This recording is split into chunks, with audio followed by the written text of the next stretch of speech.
আচ্ছা, মানবজাতির ইতিহাসে প্রথম খুন আর প্রথম ব্যভিচারের ঘটনাটা ঠিক কিভাবে ঘটেছিল এর উত্তরটা কিন্তু লুকিয়ে আছে ইসলামী ঐতিহ্যের এক প্রাচীন কাহিনীতে।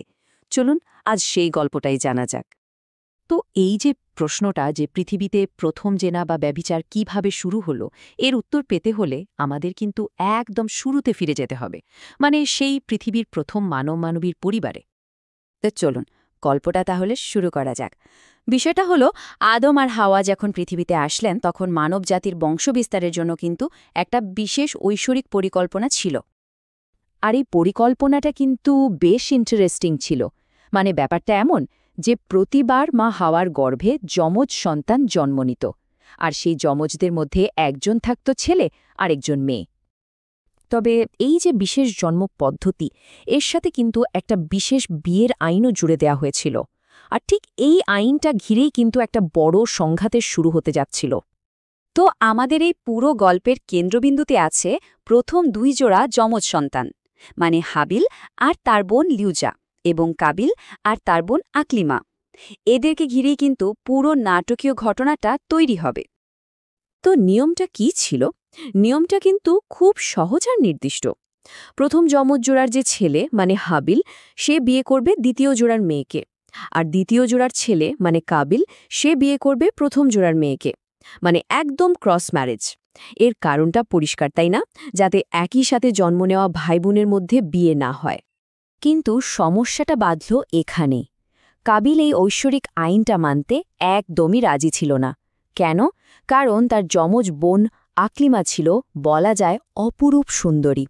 আর কাবিল জেদ ধরে বসল যে সে আকলিমাকে ছাড়া আর কাউকেই বিয়ে করবে না। তো কাবিল যখন তার জেদে একদম অটল, তখন এই বিবাদটা মেটানোর জন্য একটা ঐশ্বরিক পরীক্ষার ব্যবস্থা করা হলো। বলা হলো হাবিল আর কাবিল দুজনকেই আল্লাহর উদ্দেশ্যে কিছু একটা কোরবানি বা উৎসর্গ করতে হবে। এখন দেখুন, হাবিল ছিল মেষপালক। সে কি করল? সে তার পালের সবচেয়ে সেরা, সবচেয়ে মোটা তাজা মেষটা আল্লাহর জন্য নিয়ে আসলো। আর অন্যদিকে কাবিল ছিল কৃষক। সে তার ফসলের খুবই সাধারণ, মানে বলা যায় যেন তেন কিছু অংশ কোরবানির জন্য দিল। আর ঠিক তখনই একটা অলৌকিক ঘটনা ঘটল। আকাশ থেকে একটা অগ্নিশিখা নেমে এসে হাবিলের কোরবানিটা গ্রহণ করল। এর মানে কি? এর মানে হল হাবিলের উৎসর্গ কবুল হয়েছে, আর আকলিমাকে বিয়ে করার অধিকার এখন তারই। এই ঐশ্বরিক সিদ্ধান্তটা কাবিল কিছুতেই মেনে নিতে পারল না। সে হিংসা আর রাগে একদম অন্ধ হয়ে গেল, আর তার ভেতরটা তাকে নিজের আপন ভাইকে খুন করার জন্য উস্কে দিল। আর এভাবেই মানব ইতিহাসে প্রথম হত্যাকাণ্ডটা ঘটে গেল। কিন্তু ভাইকে তো খুন করল। এরপর কাবিল পড়ল এক সম্পূর্ণ নতুন সমস্যায়, এক ভয়ঙ্কর সমস্যায়। সে তার ভাইয়ের মৃতদেহ নিয়ে এখন কি করবে? কোথায় লুকাবে? ভয়, অপরাধবোধ সব মিলে কাবিল একদম দিশেহারা।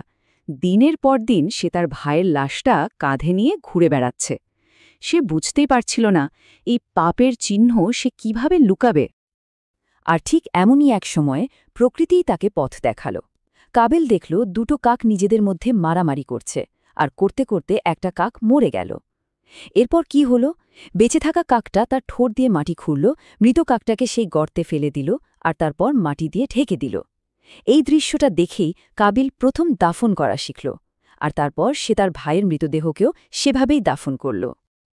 তো ভাইকে কবর দেওয়ার পর কাবিল আর এক মুহূর্ত দেরি করল না। সে তার বোন আকলিমাকে সাথে নিল, আর সব পাপের বোঝা মাথায় নিয়ে পরিবার ছেড়ে পালিয়ে গেল এক গভীর জঙ্গলে। আর সেই জঙ্গলেই ঘটল মানব ইতিহাসের দ্বিতীয় মহাপাপটা। সেখানে কাবিল আর আকলিমা প্রথমবার জেনা অর্থাৎ ব্যভিচারে লিপ্ত হয়। এখানেই শেষ না, তারা আল্লাহকে ভুলে গিয়ে প্রকৃতির পূজা মানে আগুনের পূজা করাও শুরু করে দিল। দেখুন, এই গল্পটা কিন্তু শুধু প্রথম পাপের উৎসই আমাদের জানায় না, এই গল্পটা আমাদের ইসলামী আইনে এই ধরনের পাপের জন্য যে কি কঠোর শাস্তির বিধান আছে সেদিকেও নিয়ে যায়। তো শাস্তিগুলো নিয়ে কথা বলার আগে জেনা শব্দটার অর্থটা একটু পরিষ্কার করে নেওয়া দরকার। ইসলামী আইনে ঠিক কি বোঝানো হয় এই শব্দটা দিয়ে? চলুন দেখে নেওয়া যাক।